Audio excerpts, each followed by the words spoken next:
Sir diabetes सबसे पहले तो बीमारी है ही नहीं जी। डायबिटीज एक डिसऑर्डर है। डाइट जो बहुत बड़ी चीज है, मुझे लगता है सारी बीमारियां हमारी डाइट के इम्बैलेंस से ही होती है। जी, किसी सोशल मीडिया इन्फ्लुएंसर ने कह दिया अगर कि आपको मुसली का सेवन करना है, मुसली खाना है, तो हर जिम जाने वाले लड़के और लड़कियां जो है मुसली खाना। डाइट को लेकर ना इतना ज्यादा कंफ्यूजन लोगों में बना हुआ है।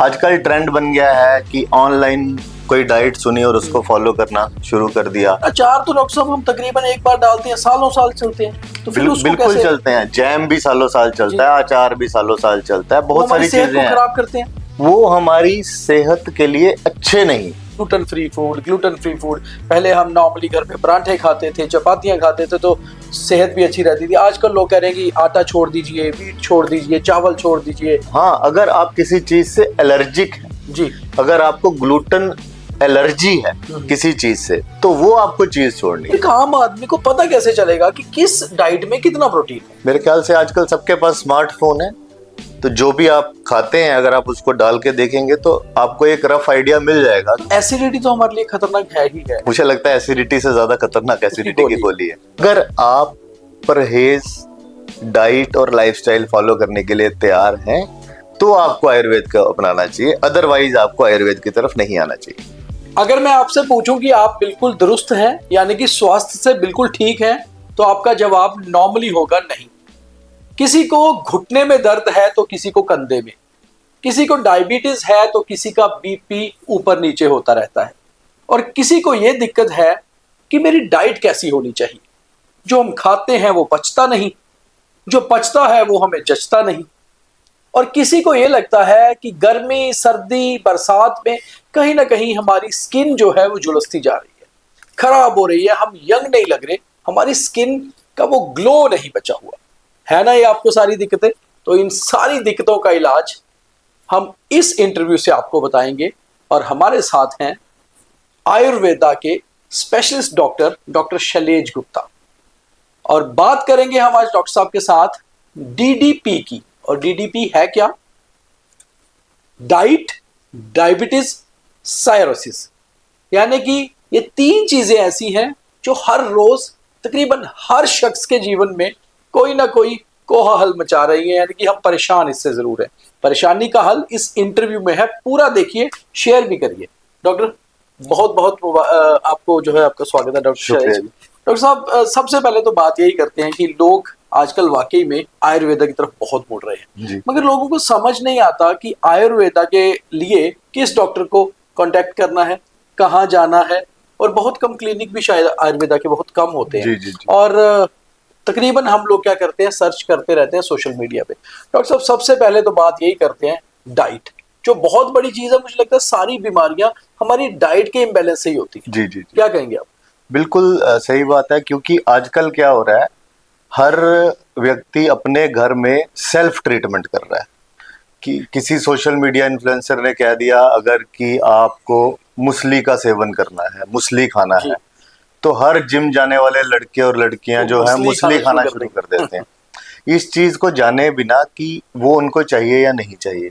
और मोर ओवर यहाँ पर मैं एक बात और आम लोगों के लिए ये कहना चाहता हूँ, जिसको मैं बड़ा जरूरी समझता हूँ, कि कोई भी मेडिसिन है, अगर आप उसको एज अ मेडिसिन लेंगे तो मेडिसिनल इफेक्ट होगा, बट जब आप उसको रोजमर्रा ही लेना शुरू कर देंगे तो उसका मेडिसिनल इफेक्ट बॉडी पे ज्यादा नहीं रहेगा। जी।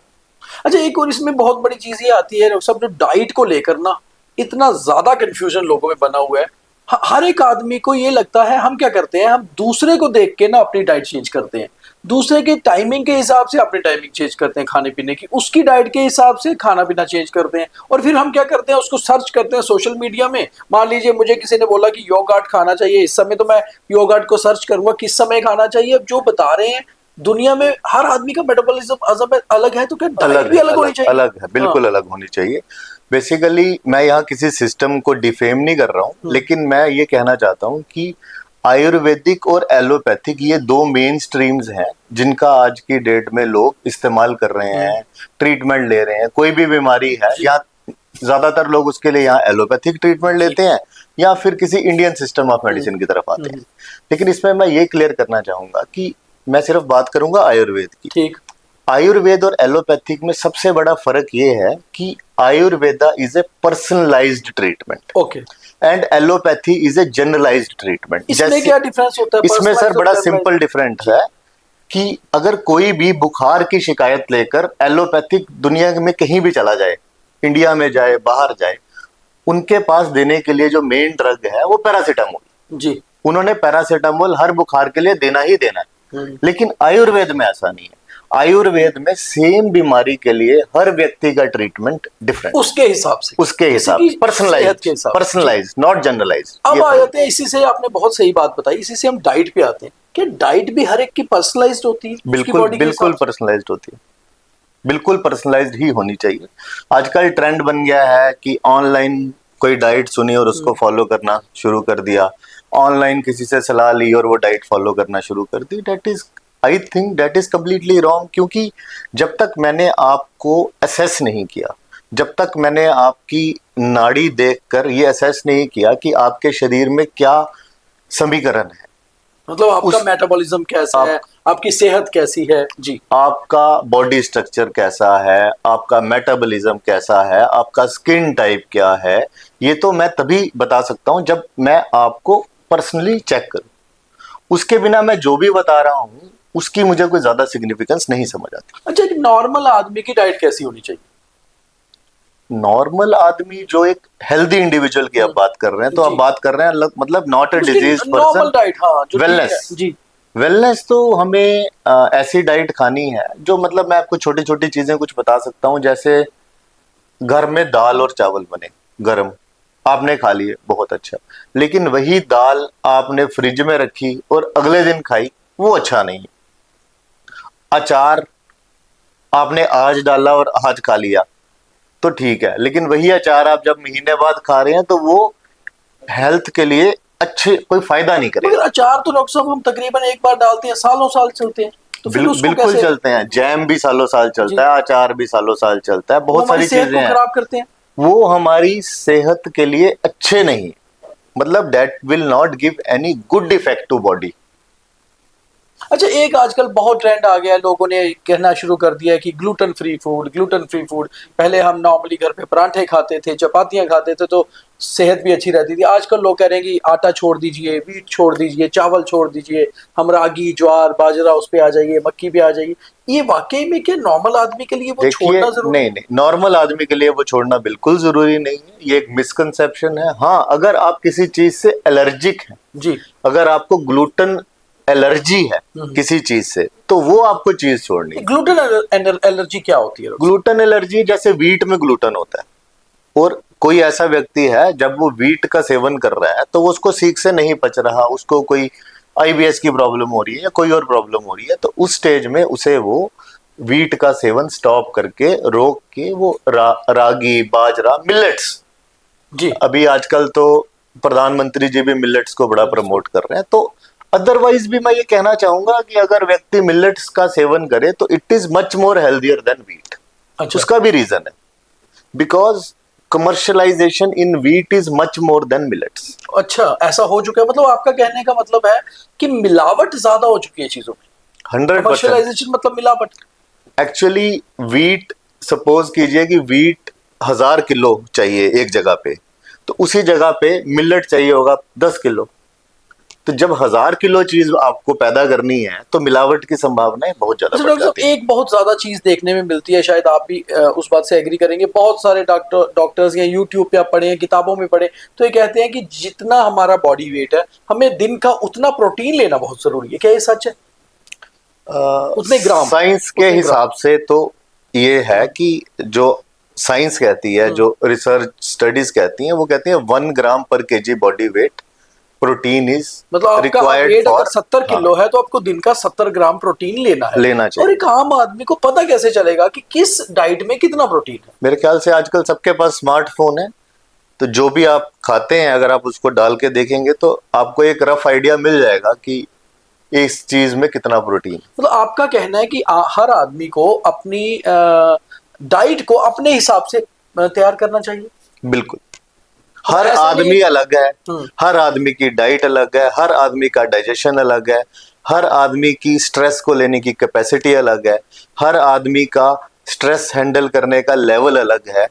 तो हर आदमी की डाइट भी अलग ही होनी अच्छा चाहिए। डॉक्टर साहब, ज्यादा कई बार होता है कि हम कहते हैं बहुत स्वादिष्ट खाना बना है घर पे, पेट भर के खा लेते हैं या ओवर ईटिंग कर लेते हैं। फिर कई बार हमें ओवर ईटिंग करने के बाद लगता है हमारी बॉडी वेट बहुत बढ़ गया है, जैसे हम बहुत आलस महसूस करते हैं, हम रेस्ट करते हैं। आप क्या कहेंगे कि ज्यादा खाना जो है वो हमारे दिमाग पे भी असर करता है, हम उससे काम में पूरा फोकस नहीं कर पाते?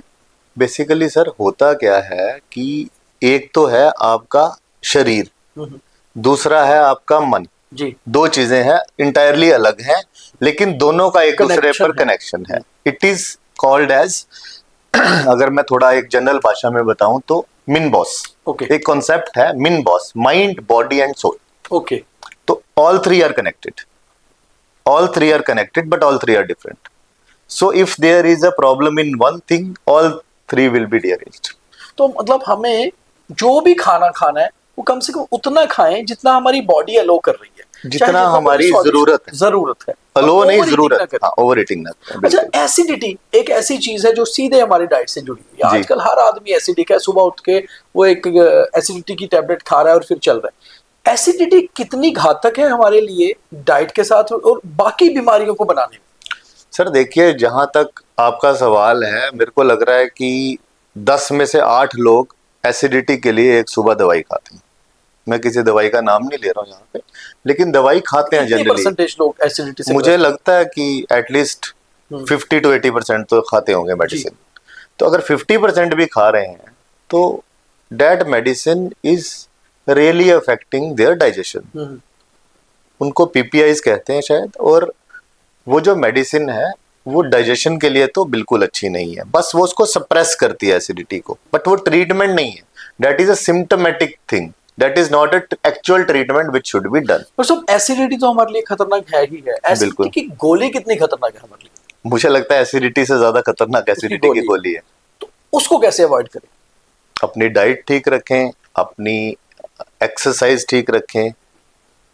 आयुर्वेद ने कहा है आहार यानी डाइट, विहार यानी जो आप करते हैं, आप मॉर्निंग वॉक करते हैं, आप वर्कआउट करते हैं, आप एक्सरसाइज करते हैं, और लास्ट में बोला औषध। अच्छा। औषध इज मेडिसिन। मतलब मेडिसिन आप सबसे लास्ट में लें, जब तक आपको लगे कि आप बिना मेडिसिन के अपनी बॉडी को ठीक कर पाए तो मेडिसिन की जरूरत बिल्कुल नहीं लेनी चाहिए, बिल्कुल कोई जरूरत नहीं है मेडिसिन लेने की। अभी तो वेलनेस का कॉन्सेप्ट है आज की दुनिया में। अच्छा डॉक्टर साहब, हम छोटी छोटी चीजों के लिए एसिडिटी हो गई गोली खा ली, सर दर्द हो गई गोली खा ली, पेट दर्द होगी गोली खा ली, हम बहुत ज्यादा डिपेंड हो गए हैं लोग एलोपैथिक या फिर इवन इंडियन मेडिसिन के सिस्टम से। कोई भी मेडिसिन, आपको क्या लगता है कि हमें मेडिसिन को अवॉइड करना चाहिए जहां तक हो सके? This is all because of our lethargy. हम सुस्त हो गए अभी। जो मतलब हमें चाहिए कि हमें बेड पे ही सब कुछ मिल जाए, हमें कुछ उठ के ना करना पड़े। ये रीजन है कि हल्की सी कोई प्रॉब्लम हो तो लोग फटाफट उसकी दवाई खा लेते हैं, जो कि गलत है। अब दूसरी चीज पे आते हैं, हमारा दूसरा डी जो बहुत इंपॉर्टेंट है। कितने परसेंट लोग होंगे जिन्हें आज की डेट में डायबिटीज होगी डॉक्टर साहब? शायद ये अगर आप फिगर देंगे, और मेरे व्यूअर्स के लिए भी बहुत बड़ी हैरान कर देने वाली बात होगी कि डायबिटीज का दर बदर साल दर साल बढ़ रही है। सर डायबिटीज जो है जनरली, डायबिटीज, ओबेसिटी और हाइपरटेंशन, ये एक ट्रायड है। हर कंट्री के वैल्यूज अलग हैं, इंडिया के अलग हैं, अमेरिका के अलग हैं, इससे हर कंट्रीज के अलग हैं। But obesity is very prevalent in the society. Diabetes बहुत लोगों को है, कुछ लोगों को पता होता है, कुछ लोगों को नहीं पता होता कि उन्हें डायबिटीज है। ओबेसिटी भी अपने आप में एक बीमारी है जो खास तौर पे ब्लड प्रेशर, कोलेस्ट्रॉल और आपका सीधे सीधे डायबिटीज की ओर लेकर जाती है। बिल्कुल। तो आपको लगता है कि डायबिटीज ना हो इसके लिए हमें जो है पहले अपनी बॉडी को फिट रखना चाहिए? सर डायबिटीज सबसे पहले तो बीमारी है ही नहीं जी। डायबिटीज एक डिसऑर्डर है। There is a difference between disease and disorder. तो diabetes is not a disease, actually diabetes more of a disorder. So for treating a disorder we have to put everything back into order. उसका क्या मतलब है, अपनी diet ठीक कीजिए, अपनी exercise ठीक कीजिए, लास्ट में मेडिसिन आ जाएगी, खत्म। अच्छा, इसमें अब आ जाते हैं कि आयुर्वेदा में डायबिटीज के क्या क्या इलाज है? सर आयुर्वेद में सबसे पहले तो डाइट, कि उस पेशेंट को डायबिटीज से निजात पाने के लिए क्या डाइट खानी है, वो अगेन पर्सनलाइज्ड हो जाएगी। उसमें जो कोई कॉमन डाइट दे रहा है मैं उसको नहीं समझता हूँ। कि आप ये डाइट खाइए सारी दुनिया में तो ये सारी दुनिया की डायबिटीज इससे ठीक हो जाएगी, ऐसी डाइट कोई मुझे समझ नहीं आती। एक कॉमन डाइट नहीं होती, एक पर्सनलाइज्ड डाइट चाहिए जो हर व्यक्ति के लिए अलग होगी। ठीक है। जो नॉर्मल धारणा जो है लोगों की, नहीं आप कुछ बता रहे थे, मतलब बताइए। हाँ, तो डाइट सबकी अलग से होनी चाहिए। डाइट के बाद एक्सरसाइज तो सबको करनी है अगर डायबिटीज है, क्योंकि जब तक आप एक्सरसाइज नहीं करेंगे डायबिटीज में कोई आपको फायदा नहीं होगा। और लास्ट में है मेडिसिन। मैं थोड़ा सा आपका 1 मिनट लूंगा मेडिसिन के बारे में एक्सप्लेन करने के लिए। लोग क्या करते हैं कि डायबिटीज हो गई, मेडिसिन ले ली, कोई भी मेडिसिन ले ली जो भी उनके डॉक्टर उनको देते हैं, मेडिसिन ली, खाई, टेस्ट करवाया, sugar normal. But that is not normal. वो शुगर अंदर ही अंदर उनके किडनीज पे, आईज पे असर डाल रही है। वो एक तरह से लोगों को बेवकूफ बनाने जैसा है। वो क्यों बेवकूफ बनाने जैसा है? वो इसलिए है क्योंकि आपने एक केमिकल अपने अंदर डाला, उस केमिकल का असर आपके ब्लड में आया, उस केमिकल वाले ब्लड को आपने बाहर निकाला और लैब के केमिकल पे डाला। जब आपने लैब के केमिकल पे उसको डाला और लैब के केमिकल ने रिपोर्ट दे दी आपकी ब्लड शुगर 90 है या 80 है या 70 है और नॉर्मल है, लेकिन वो पेशेंट दवाई खाता जाएगा। आज वो टेबलेट खा रहा है, थोड़े समय बाद वो इंसुलिन पे आएगा और साथ के साथ उसके जो ऑर्गन डैमेज है वो चलता जाएगा। तो वो कोई ट्रीटमेंट नहीं समझता उसको मैं। अच्छा, इसका ट्रीटमेंट बेसिकली है क्या? जैसे मतलब मान लीजिए किसी को डायबिटीज है और उसको लगता है कि मुझे इनिशियल स्टेज पे है तो मुझे आयुर्वेदा की तरफ जाना है क्योंकि मैं बाकी बॉडी पार्ट मेरे सेफ रहें, तो क्या इनिशियल ट्रीटमेंट इसके लिए? सर फिर से वही मैं कहूंगा, डाइट, एक्सरसाइज और लास्ट में मेडिसिन, तीनों का कॉम्बिनेशन। अच्छा, एक आम धारणा हमारे में है कि आपको डायबिटीज हो गई, अब आपको बिल्कुल चीनी छोड़ देनी है, मगर चीनी के अलावा हम वो फ्रूट जिनमें ग्लूकोज है, चावल जिसमें स्टार्च है, बहुत सारी ऐसी चीजें खाते रहते हैं। तो आप उसमें क्या जो है व्यूअर्स को, लोगों को क्या बताओगे कि वाकई में सीधे चीनी छोड़ दे? अच्छा, लोग चीनी छोड़ते हैं, गुड़ और शक्कर खा रहे हैं। देखिए, मैं इसमें सिर्फ ये कहूंगा कि अगर आप चीनी छोड़ रहे हैं और आप चपाती खा रहे हैं जो कि गेहूं से बनी है तो भी आपका ब्लड शुगर लेवल बढ़ेगा। अगर आप चावल खा रहे हैं तो भी आपका ब्लड शुगर लेवल बढ़ेगा। आप जो भी खा रहे हैं वो ब्लड शुगर लेवल तो बढ़ाएगा ही। चाहे आप वो ब्लड शुगर लेवल चीनी खा के बढ़ा लो, चाहे चावल खा के बढ़ा लो, चाहे रोटी खा के बढ़ा लो। और ऐसा भी कुछ नहीं है कि आप गुड़ खाओ और चीनी नहीं खाओ और ब्लड शुगर नहीं बढ़ेगा, वो फिर भी बढ़ेगा। हाँ, फ्रूट्स की बात कुछ अलग है। फ्रूट्स लेने से उसमें फ्रूट्स में फ्रक्टोज होता है तो उससे उतना ज्यादा इफेक्ट नहीं है। तो ऐसे में इंसान को इनिशियल स्टेज पे अगर डायबिटीज है और उसको अपने आप को फिट रखना है तो किन किन तरह की चीजों को छोड़ना चाहिए और किस तरह की चीजों को ज्यादा खाना चाहिए? सर ये डिपेंड करता है व्यक्ति के लाइफस्टाइल पे। अगर सीडेंटरी लाइफस्टाइल है, आप सुबह ऑफिस चले गए, ऑफिस में टेबल और चेयर पे बैठ के पूरा दिन काम किया और रात को आके सो गए, तो आपको जो डाइट है वो बहुत ज्यादा स्ट्रिक्ट फॉलो करनी पड़ेगी, क्योंकि आपका वर्कआउट तो है ही नहीं। और आपको वर्कआउट एटलीस्ट एक आधे घंटे की वॉक जरूर ऐड करनी पड़ेगी। अगर आप वो भी नहीं कर पाते हैं, आपका स्केड्यूल इतना टाइट है कि आपको आधा घंटा वॉक करने का भी टाइम नहीं है, तो आपको अपनी घड़ी में एक अलार्म रखना होगा कि हर 15 मिनट में मैंने उठ के एक घुट पानी पीने जाना है। एटलीस्ट कुछ तो एक्टिविटी हो बॉडी में। तो हर चीज का सॉल्यूशन है। ऐसा कुछ नहीं होता कि मैं कर ही नहीं सकता, सब कुछ हो सकता है अगर उस पर बैठ के बात की जाए और सॉल्यूशन निकला जाए। अच्छा, अब आ जाते हैं एक बड़ी इंपॉर्टेंट चीज पे। अब गर्मियों का सीजन शुरू हो चुका है। गर्मियों में हमें सबसे ज्यादा चिंता होती है हमारी स्किन की। जी। हमें लगता है कि हमारी स्किन का ग्लो खराब हो रहा है, हमें बहुत ज्यादा ये लगता है कि हीट के अंदर हम जाएंगे और हमें सनबर्न हो रहा है। तो इसको ओवरऑल साइरोसिस कहते हैं? नहीं, बेसिकली गर्मियों में स्किन की बड़ी सारी दिक्कतें होती हैं। सोरियासिस एक अलग डिसऑर्डर है जो ऑटो इम्यून है। सोरियासिस क्या है, पहले उसके बारे में बताइए। सोरियासिस बेसिकली एक ऑटो इम्यून डिसऑर्डर है। ये ज्यादातर सर्दियों में बढ़ जाता है जी, और गर्मियों में थोड़ा कम हो जाता है। और जिसको भी ये प्रॉब्लम होती है उसको जनरली स्किन में से फ्लेक्स झड़ते हैं। और क्योंकि स्किन की बड़ी एक मतलब दिखता है सामने प्रॉब्लम। एक तो हो गया कि किसी को घुटने में दर्द है, वो दिख नहीं रही, तो जो पेशेंट है वो कंफर्टेबल रहता है, कोई बात नहीं, मेरी तकलीफ मुझे ही दिख रही है। लेकिन जब स्किन की प्रॉब्लम है तो वो सबको दिखती है, तो इसलिए उससे पेशेंट मेंटली भी सफर करता है, सिर्फ फिजिकली नहीं सफर करता। जब कोई भी स्किन की प्रॉब्लम होगी तो पेशेंट फिजिकली के साथ साथ मेंटली भी सफर करेंगे। अच्छा, हमारी स्किन के लिए सबसे अच्छा मौसम कौन सा है? स्किन के लिए मुझे लगता है हर मौसम ठीक है, अगर उसकी प्रॉपर केयर की जाए। प्रॉपर केयर कैसे कर सकते हैं, क्योंकि स्किन तो हमारी जो है Exposed है। एक्सपोज्ड है, और खास तौर पे फेस, हाथ, बाजुएं।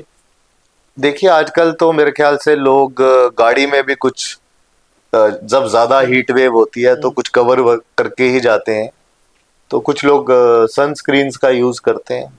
तो इस तरह मतलब काफी तरीकों से लोग अपनी स्किन को डायरेक्ट सन एक्सपोजर से, यूवी रेस से बचाने की कोशिश करते हैं। आयुर्वेदा में सोरियासिस के अलावा बाकी स्किन की जो डिजीजेस हैं कॉमन, उनके लिए किस तरह के इलाज हैं, क्या क्या इलाज है? हर मतलब बहुत सारी डिजीजेज है जिनका हम आयुर्वेद में स्किन डिजीजेस का इलाज कर सकते हैं। वो इलाज अगेन फिर पर्सनलाइज्ड हो जाएगा। मगर वो अफेक्टिव हैं सभी? बिल्कुल, क्यों नहीं, क्योंकि आयुर्वेदा से तो आपको ट्रीटमेंट मिलेगा, कंट्रोल तो करेगा नहीं आयुर्वेदा। हम कोई स्टेरॉइड तो देंगे नहीं कि वो आपको इमीडिएटली स्किन डिजीज को सप्रेस कर देंगे, लेकिन आपको एट द सेम टाइम आपका वेट भी गेन हो जाएगा। तो we are not giving any steroids, we will be giving you medicines, plus we will be giving you personalised diet, personalised lifestyle. अगर आप उसको फॉलो करेंगे तो पेशेंट को आराम मिलेगा। तो अगर पेशेंट आयुर्वेदिक ट्रीटमेंट ले रहा है और उसको आराम नहीं मिल रहा है, इसका मतलब ये नहीं है आयुर्वेद में कोई प्रॉब्लम है, इसका मतलब है कि वो फॉलो नहीं कर रहा। जब तक पेशेंट फॉलो नहीं करेगा, वो कोई भी ट्रीटमेंट ले ले, आराम नहीं मिलेगा। अच्छा, मैं इसी पे आने वाला था कि जो बहुत ज्यादा लोगों को ये धारणा है, क्या ये सच है कि एलोपैथिक मेडिसिन में अगर आप जाते हैं स्किन की इलाज की तरफ, तो अल्टीमेटली लास्ट जो है आपको स्टेरॉइड्स पे ही डाल देते हैं डॉक्टर, और स्टेरॉइड्स आपके लिए सेफ नहीं? बेसिकली स्टेरॉइड्स तो आजकल मुझे लगता है काफी कंडीशंस में यूज होते हैं, जॉइंट पेन में, स्किन डिजीज में खासकर। कितने तो खतरनाक है बॉडी के लिए स्टेरॉइड्स? स्टेरॉइड्स तो मेरे ख्याल से सब लोग जानते हैं कि they are not good. Ayurveda medicine क्या स्टेरॉइड फ्री है? बिल्कुल बिल्कुल स्टेरॉइड फ्री। आयुर्वेद मेडिसिन में कोई स्टेरॉइड नहीं। किसी भी मेडिसिन में नहीं होता? हर्बल मेडिसिन में तो कोई स्टेरॉइड नहीं है। तो आप एज ए डॉक्टर क्या सजेस्ट करते हैं कि स्किन प्रॉब्लम के लिए वाकई में हमें आयुर्वेदा को अपनाना चाहिए? बिल्कुल, लेकिन अगर आप परहेज, डाइट और लाइफस्टाइल फॉलो करने के लिए तैयार हैं तो आपको आयुर्वेद का अपनाना चाहिए, अदरवाइज आपको आयुर्वेद की तरफ नहीं आना चाहिए। तो ये थे आज डॉक्टर शैलेश गुप्ता, जो आयुर्वेदा का एक्सपर्ट डॉक्टर हैं, इनके साथ एक खास बातचीत, और जिसमें आज हमने जिक्र किया डीडीपी का।